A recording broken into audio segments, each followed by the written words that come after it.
നമസ്കാരം. പല രാഷ്ട്രീയ പാർട്ടിക്കാരും നടത്തുന്ന ഹർത്താലുകൾ കണ്ടും അനുഭവിച്ചും പരിചയമുള്ളവരാണ് നമ്മൾ. ചില ഹർത്താലുകളൊക്കെ അക്രമാസക്തമായിട്ടുണ്ട്, ചിലതൊക്കെ സമാധാനപരമായി നടന്നിട്ടുണ്ട്. എന്നാൽ രാഷ്ട്രീയ പാർട്ടികളിൽ നിന്ന് വ്യത്യസ്തമായി ചില ദളിത് സംഘടനകൾ ചേർന്ന് നടത്തുന്ന ഒരു ഹർത്താലാണ് കേരളത്തിൽ അരങ്ങേറിയത്. ജിതിൻ രാജ് എന്ന് പറയുന്ന ഒരു ദളിത് വിദ്യാർത്ഥി, അയാൾ ദളിതനോ അവർണനോ സവർണനോ എന്നുള്ളതല്ല, അയാളുടെ ആത്മഹത്യ തീർത്തും സങ്കടകരമായിട്ടുള്ള ഒരു കാര്യമാണ്. അയാളുടെ മരണവുമായി ബന്ധപ്പെട്ടാണ് ചില ദളിത് സംഘടനകൾ ഹർത്താലിന് ആഹ്വാനം ചെയ്തത്. ഈ ഹർത്താലിന് ആഹ്വാനം ചെയ്യുന്ന സമയത്ത് അവർ പറഞ്ഞത് വാഹനങ്ങൾ തടയില്ല, വ്യാപാര സ്ഥാപനങ്ങൾ അടപ്പിക്കില്ല എന്നൊക്കെയാണ്. എന്നാൽ അതിൽ നിന്നും തീർത്തും വ്യത്യസ്തമായിട്ടുള്ള കാര്യങ്ങളാണ് ഇന്ന് കേരളത്തിൽ അങ്ങോളം ഇങ്ങോളം അരങ്ങേറിയത്. ഇതൊരിക്കലും ന്യായീകരിക്കാൻ കഴിയുന്ന ഒരു കാര്യമല്ല. എന്തിനായിരുന്നു ഈ ഹർത്താൽ? ഈ ഹർത്താലിൽ ഈ ജിതിൻ രാജിൻ്റെ മരണവുമായി ബന്ധപ്പെട്ട് രണ്ട് അധ്യാപകർക്കെതിരെയാണ് ആരോപണം ഉയർന്നിരിക്കുന്നത്. ഒന്ന് ഒരു റാം, അയാൾ ഇപ്പോഴും ഒളിവിലാണ്. ഒന്ന് സംഗീത നമ്പ്യാർ എന്നൊരു അധ്യാപിക. അവർ ഇത്രയും ദിവസം ഒളിവിലായിരുന്നു. അതിനുശേഷം അവർക്ക് ഇന്നലെ മുൻകൂർ ജാമ്യം അനുവദിച്ചു. ആ സംഗീത നമ്പ്യാർ എന്ന് പറയുന്ന അധ്യാപികയ്ക്കെതിരെ ഒരു കുട്ടി പോലും മോശമായിട്ടുള്ള ഒരു മൊഴി നൽകിയിട്ടില്ല. അതുകൊണ്ട് തന്നെയാണ് അതുകൂടി കണക്കിലെടുത്തുകൊണ്ട് അവർക്ക് മുൻകൂർ ജാമ്യം കോടതി അനുവദിച്ചത്. എന്നാൽ ഈ മരണപ്പെട്ട ജിതിൻ രാജ് ചെയ്തതോ, അധ്യാപികയെ അറിയാതെ അവരുടെ മൊബൈൽ നമ്പർ റെഫറൻസായി കൊടുത്തിട്ട് ഒരു ലോൺ ആപ്പ് കമ്പനിയിൽ നിന്ന് പണം എടുത്തു. അയാൾ എന്താവശ്യത്തിനും എടുത്തോട്ടെ, അതൊക്കെ അയാളുടെ കാര്യം. പക്ഷേ ഒരു അധ്യാപികയുടെ നമ്പർ അവരറിയാതെ കൊടുക്കുകയും ആ എടുത്ത പണം തിരിച്ചടയ്ക്കാതെ വരുമ്പോൾ ആ ലോൺ ആപ്പിൻ്റെ ആൾക്കാർ ഇവരെ വിളിച്ച് ബുദ്ധിമുട്ടിക്കുകയും ചെയ്യുമ്പോൾ അവരെന്താണ് ചെയ്യേണ്ടത്? അതേക്കുറിച്ച് ആരും പറയുന്നില്ല. എന്തായാലും അതൊക്കെ അവിടെ നിൽക്കട്ടെ. ഈ ഹർത്താൽ എന്ന് പറയുമ്പോൾ അത് ആഹ്വാനം ചെയ്യുന്ന രാഷ്ട്രീയ പാർട്ടിക്കാരുടെ പ്രവർത്തകരെ സംബന്ധിച്ചിടത്തോളം അത് വലിയൊരു ഉത്സവം പോലെയാണ്. അവരത് ആഘോഷിക്കും. അവർക്കന്ന് തെരുവുകളിൽ അർമാദിക്കാനുള്ള ഒരു അവസരമാണ്. അത് പല രാഷ്ട്രീയ പാർട്ടിക്കാരും ചെയ്യാറുണ്ട്. ചിലരൊക്കെ മനുഷ്യത്വം കാണിക്കാറുണ്ട്. ചിലരൊക്കെ മനുഷ്യത്വം ലെവലേശം തൊട്ടു തീണ്ടിയിട്ടില്ലാത്ത പ്രവൃത്തികളൊക്കെ ഈ ഹർത്താൽ ദിവസം ചെയ്യാറുണ്ട്. ഇന്ന് നമുക്കൊരിക്കലും അംഗീകരിക്കാൻ കഴിയാത്ത കാര്യങ്ങളാണ് കേരളത്തിൽ പലയിടങ്ങളിലും ഈ ദളിത് സംഘടനകൾ ആഹ്വാനം ചെയ്ത ഹർത്താലിലൂടെ നമുക്ക് കാണാൻ കഴിഞ്ഞിട്ടുള്ളത്. തിരുവനന്തപുരത്ത് കണിയാപുരം, ഈ കണിയാപുരം വഴിയാണ് തിരുവനന്തപുരം മെഡിക്കൽ കോളേജിലേക്കും ജനറൽ ഹോസ്പിറ്റലിലേക്കും എയർപോർട്ടിലേക്കുമൊക്കെ നൂറുകണക്കിന് വാഹനങ്ങൾ പൊയ്ക്കൊണ്ടിരിക്കുന്നത്. അപ്പോൾ ഈ സമരാനുകൂലികൾ ഇതൊരു വലിയ ശക്തമായിട്ടുള്ളൊരു സമരമൊന്നും അല്ല.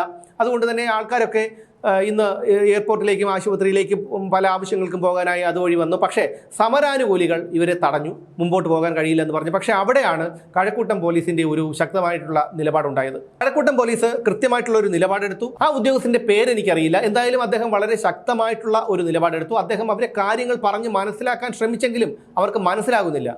ആൾക്കാർക്കൊക്കെ മെഡിക്കൽ കോളേജിലേക്കും എയർപോർട്ടിലേക്കും ഒക്കെ പോകേണ്ടതാണ്, അതുകൊണ്ട് സഞ്ചാര സ്വാതന്ത്ര്യം ഇല്ലാതാക്കിക്കൊണ്ട് നിങ്ങൾ സമരം നടത്തേണ്ട കാര്യമില്ല എന്ന് പറഞ്ഞിട്ട് പോലും അവരതിനൊന്നും തയ്യാറാകാതെ ഈ വെള്ളയും ഇട്ടിറങ്ങിയാൽ നേതാക്കന്മാരാണെന്നുള്ളതാണ് ഇവരുടെയൊക്കെ വിചാരം. എന്നിറങ്ങിയിട്ട് യാത്രക്കാരെ തടയുകയാണ്. ഒടുവിൽ നിങ്ങളെ അറസ്റ്റ് ചെയ്യുകയാണ് എന്ന് പറഞ്ഞിട്ട് പോലും അത് മനസ്സിലാക്കാനുള്ള മൂള പോലും അയാളുടെ തലയ്ക്കകത്തില്ല എന്നുള്ളതാണ്.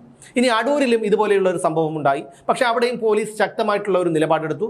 പോലീസ് യാത്രക്കാരെ കടത്തിവിട്ടു. തൊടുപുഴയിൽ നടന്ന സംഭവം എന്ന് പറഞ്ഞാൽ അവിടെ ഇത്തരത്തിലൊരു ബൈക്കിൽ ഒരു പ്ലക്കാർഡും വെച്ച് കെട്ടി സമരാനുകൂലി വന്നിട്ട് വാഹനങ്ങൾ തടയുകയാണ് ഒരുത്തൻ. അവിടെ ഒരു യുവാവ്, അയാൾ വളരെ ശക്തമായിട്ട് എതിർത്തു. നിങ്ങളും പോകണ്ട എന്ന് പറഞ്ഞ് അയാൾ ബൈക്കുകാരനെ പിടിച്ചു നിർത്താൻ ശ്രമിക്കുന്നു. ഒരു വിധത്തിൽ ബൈക്കുകാരൻ അവിടെ നിന്ന് രക്ഷപ്പെട്ട് മുന്നോട്ട് പോയി എന്നുള്ളതാണ്. ഇനി മറ്റൊരിടത്ത് നിന്ന് വന്ന കാഴ്ച വളരെ വേദനയുണ്ടാക്കുന്നതാണ്. ഒരു സാധുവായൊരു സ്ത്രീ, അവരുടെ മുഖത്ത് തന്നെ ആ ദൈന്യഭാവമുണ്ട്. അവരോടൊപ്പമുള്ളയാൾ ഒരു പുരുഷൻ, അദ്ദേഹവും വളരെ അവശനാണ്. അവർക്ക് ആശുപത്രിയിലേക്ക് പോകണം. ഇപ്പോൾ തടിമാടനായിട്ടുള്ള ഒരു നേതാവ് നിന്ന് അവരോട് അങ്ങ് തർക്കിക്കുകയാണ്. പോലീസ് അവിടെ കാഴ്ചക്കാരായി നിൽപ്പുണ്ട്. കുറേ ആൾക്കാരൊക്കെ അവിടെ കാഴ്ചക്കാരായി നിൽപ്പുണ്ട്. അവരോട് ഈ വിട്ടി നേതാവ് ചോദിക്കുന്ന ഒരു ചോദ്യം, ഇന്ന് ഹർത്താലാണെന്ന് അറിയില്ലേ എന്നുള്ളതാണ്. അപ്പോൾ അവർ പറയുന്നു, ഞങ്ങൾക്ക് രോഗം വന്നിട്ട് ഹർത്താൽ നോക്കിയിട്ടല്ലല്ലോ, മുൻകൂട്ടി അറിഞ്ഞിട്ടില്ലല്ലോ എന്ന് അവർ പറയുമ്പോൾ അത് അറിയണം എന്നൊക്കെ പറഞ്ഞിട്ട് അവരോട് തർക്കിക്കുകയാണ് ആ മനുഷ്യത്വമില്ലാത്ത ആ മനുഷ്യൻ. പക്ഷേ പോലീസ് അവിടെ കാഴ്ചക്കാരായി നിൽക്കുകയാണ്. യഥാർത്ഥത്തിൽ അവിടെ പോലീസ് ചെയ്യേണ്ടിരുന്നത് ഇവനെ തൂക്കിയെടുത്ത് അകത്തിടണമായിരുന്നു. അവൻ ഏത് ദളിത് സംഘടനയുടെ ആളായിരുന്നാലും. ഇവിടെ കുറേ ദളിത് സംഘടന നേതാക്കളും ആക്ടിവിസ്റ്റുകളും ഒക്കെ ഉണ്ട്. ഈ ആക്ടിവിസ്റ്റുകളുടെയൊക്കെ കാര്യമെന്ന് പറഞ്ഞാൽ എന്തെങ്കിലും ഒരു കാര്യം ഉണ്ടാകുമ്പോൾ ചാനൽ ചർച്ചകളിൽ വന്നിരുന്നത് ഘോരം പ്രസംഗിക്കുക എന്നുള്ളതാണ്. ഇവരുടെ ഒന്നും പിന്നാമ്പുറം തേടി പോകാൻ നമുക്ക് കഴിയില്ല. അങ്ങനെ എന്തെങ്കിലും ഉണ്ടായാൽ തന്നെ അത് പരസ്യപ്പെടുത്താൻ കഴിയില്ല. കാരണം SC/ST അട്രോസിറ്റീസ് ആക്ട് പ്രകാരം കേസ് വരും. അതുകൊണ്ട് ഇതൊക്കെ അറിഞ്ഞാലും ഇവരൊക്കെ മുഖത്ത് തുപ്പിയാലും ആ തുപ്പൽ തുടച്ചു മാറ്റിയിട്ട് മുന്നോട്ട് പോവുക മാത്രമേ നമുക്ക് മാർഗമുള്ളൂ. ഈ സണ്ണിയം കവിക്കാടിനെ പോലെയുള്ള ചിലരൊക്കെയാണ് ഈ ഹർത്താലിന് ആഹ്വാനം ചെയ്തിരിക്കുന്നത്. അയാളൊക്കെ പറയുന്നത്, ഞങ്ങൾ മുമ്പ് തന്നെ ഈ ഹർത്താലിന് ആഹ്വാനം ചെയ്തിരുന്നു, അവിടെയാണ് പോലീസ് കട തുറപ്പിക്കാനും വാഹനങ്ങൾ ഓടാനും ഒക്കെ അനുവദിക്കുന്നത് എന്നുള്ളതാണ്. എന്തിൻ്റെ പേരിലാണ് ഹർത്താൽ നടത്തിയത്? ഈ പൊതുജനങ്ങളെ ഇത്രയധികം ബുദ്ധിമുട്ടിക്കുന്നത്. അവിടെ കോടതിയുടെ പരിഗണനയിലാണ് ഈ റാം എന്ന് പറയുന്ന ഒളിവിലുള്ള അധ്യാപകന്റെ മുൻകൂർ ജാമ്യാപേക്ഷ. അന്വേഷണം നടന്നുകൊണ്ടിരിക്കുകയാണ്. അവിടെ ഇനിയിപ്പോൾ എന്താണ് ചെയ്യേണ്ടത്? കേരളത്തിലെ ജനങ്ങൾ എന്ത് പിഴച്ചു? ഇത്തരം കാര്യങ്ങൾക്ക് എന്താണ് പിഴച്ചത്? അതുകൊണ്ട് ആർക്കും ഒന്നും മിണ്ടാൻ പറ്റാത്തൊരവസ്ഥയാണ്. എന്തെങ്കിലും മിണ്ടിക്കഴിഞ്ഞാൽ അപ്പോൾ SC/ST അട്രോസിറ്റീസ് ആക്ട് പ്രകാരം കേസ്, ജാമ്യമില്ലാത്ത കേസ്, പിന്നെ ജാമ്യം എടുക്കാൻ ഓടണം, ചിലപ്പോൾ അകത്ത് കിടക്കണം, ആ ഒരു അവസ്ഥയിലേക്ക് എത്തും. അത് ഇവരൊക്കെ നന്നായി മുതലാക്കുകയാണ്. ഇത് മുളയിലേ നുള്ളേണ്ട ഒരു കാര്യമാണ്. ഇത്തരം സംഘടനകളുടെ ഹർത്താലുകൾ, ഈ ഹർത്താലുകളും പണിമുടക്കുകളും ഒക്കെ ഒരു ജനാധിപത്യ രാജ്യത്ത് നടത്താവുന്നതാണ്. പക്ഷേ അതിനൊക്കെ ഒരു പരിധിയുണ്ട്. ഇപ്പോൾ തന്നെ തമ്പാനൂരിൽ നിന്ന് വന്ന കാഴ്ച, തമ്പാനൂരിൽ റെയിൽവേ സ്റ്റേഷനും ബസ് സ്റ്റാൻഡും ഒക്കെ ഉണ്ട്. അവിടെ നിരവധി യാത്രക്കാർ ബസ്സിലും ട്രെയിനിലും ഒക്കെ വന്നിറങ്ങുന്നതാണ്. ഈ ചൂടിൽ അവർക്ക് ഒരു ഗ്ലാസ് വെള്ളം കുടിക്കണമെങ്കിൽ പോലും അത് അവിടെ കട തുറന്നു വെച്ചാലേ സാധിക്കുള്ളൂ. ആ കട അടപ്പിക്കാനായിട്ട് വരികയാണ് കുറേ പേര്. അവിടെ എണ്ണ പലഹാരങ്ങളും മറ്റുമൊക്കെ ഉണ്ടാക്കി നിരത്തി വെച്ചിരിക്കുന്ന ഒരു കട, ആ കട അടപ്പിക്കാനും അയാളോട് തർക്കിക്കാനും തട്ടിക്കയറാനുമാണ് ഇവർ വരുന്നത്. എന്തെങ്കിലും ഒരു വാക്ക് നമ്മുടെ വായിൽ നിന്ന് അറിയാതെ വീണുപോയാൽ പിന്നെ കട തല്ലി തകർക്കും, പിന്നെ അവരെ ജാതി പറഞ്ഞ് അധിക്ഷേപിച്ചു എന്നുള്ള ആരോപണം വരും, പിന്നെ കേസായി ബുക്കാറായി പോകിലായി. അതുകൊണ്ട് പലരും സഹിച്ചു പോവുകയാണ്. അതുകൊണ്ട് ഇത്തരത്തിലുള്ള സംഘടനകളുടെ ഈ പണിമുടക്കും ഹർത്താലുകളും ഒന്നും കേരളത്തിൽ പ്രോത്സാഹിപ്പിക്കാനോ അനുവദിക്കാനോ പാടില്ല. ഇതിന് ജനങ്ങളെല്ലാവരും ഒറ്റക്കെട്ടായി നിൽക്കണം. അത് ഈ സംഘടനകളുടെ മാത്രമല്ല, രാഷ്ട്രീയക്കാരുടെ ഹർത്താലുകളും നമ്മൾ ആരും പ്രോത്സാഹിപ്പിക്കാൻ പാടില്ല. അവർ സമാധാനപരമായിട്ട് അവരുടെ പണിമുടക്കോ അവരുടെ പ്രതിഷേധമോ എന്ത് വേണമെങ്കിലും നടത്തിക്കോട്ടെ. അതിന് നമ്മൾ സാധാരണക്കാരായ ജനങ്ങൾ സഹിക്കേണ്ട കാര്യമൊന്നുമില്ല. വളരെ ശക്തമായിട്ടുള്ള എതിർപ്പാണ് ഈ ദളിത് സംഘടനകൾ നടത്തുന്ന ഈ സമരത്തിന് നേരിടേണ്ടി വരുന്നത്.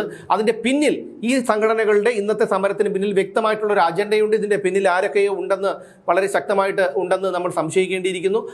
അതിൻ്റെ ഒരു ഭാഗമായിട്ടാണ് ഇത്തരത്തിൽ നിരവധി അക്രമ സംഭവങ്ങൾ ഇവർ ഇന്ന് മനഃപൂർവ്വം നടത്തുന്നത്. ഇവിടെ സണ്ണിയം കബിക്കാട്, ശ്യാംകുമാർ, ഇങ്ങനെയുള്ള കുറേ പേരൊക്കെ ഉണ്ട്. അവരൊക്കെ പറയുന്നത് വാ തുറന്നാൽ അവർ വർഗീയത മാത്രം പറയുന്നവരാണ്. അവർക്ക് മനുഷ്യത്വത്തെക്കുറിച്ച് പറയാൻ അറിയില്ല. അവർക്ക് എപ്പോഴും വർഗീയത പറയണം. ആ വർഗീയത പറഞ്ഞു പിടിച്ച് നിൽക്കാനാണ് അവർ എപ്പോഴും ശ്രമിച്ചുകൊണ്ടിരിക്കുന്നത്. ഈ ശ്യാംകുമാറിൻ്റെയൊക്കെ സാമ്പത്തിക സ്രോതസ്സിനെ കുറിച്ച് അന്വേഷിക്കണം. കാരണം അത്തരത്തിലാണ് ഹൈന്ദവതയോടൊക്കെ അത്രയ്ക്കും ഒരു അറപ്പും വെറുപ്പും ഉള്ളതുപോലെ എവിടെന്നോ കൂലി കൈപ്പറ്റിക്കൊണ്ട് പറയുന്നത് പോലെയാണ് ഇയാൾ പറയുന്നത്. ഇവിടെ ആരും ജാതി പറയുന്നില്ല സുഹൃത്തെ, ഇവിടെ പറയുന്നത് മനുഷ്യത്വത്തെക്കുറിച്ചാണ്. ഓരോരുത്തരും ജീവിക്കാനായി പെടാപ്പാടുപെടുകയാണ്.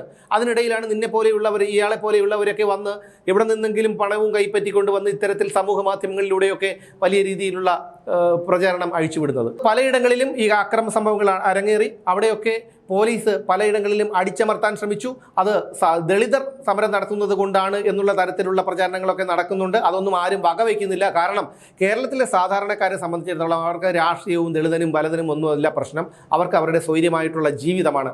അത് ഇല്ലാതാക്കാൻ ആര് വന്നാലും അവർ എതിർക്കുക തന്നെ ചെയ്യും.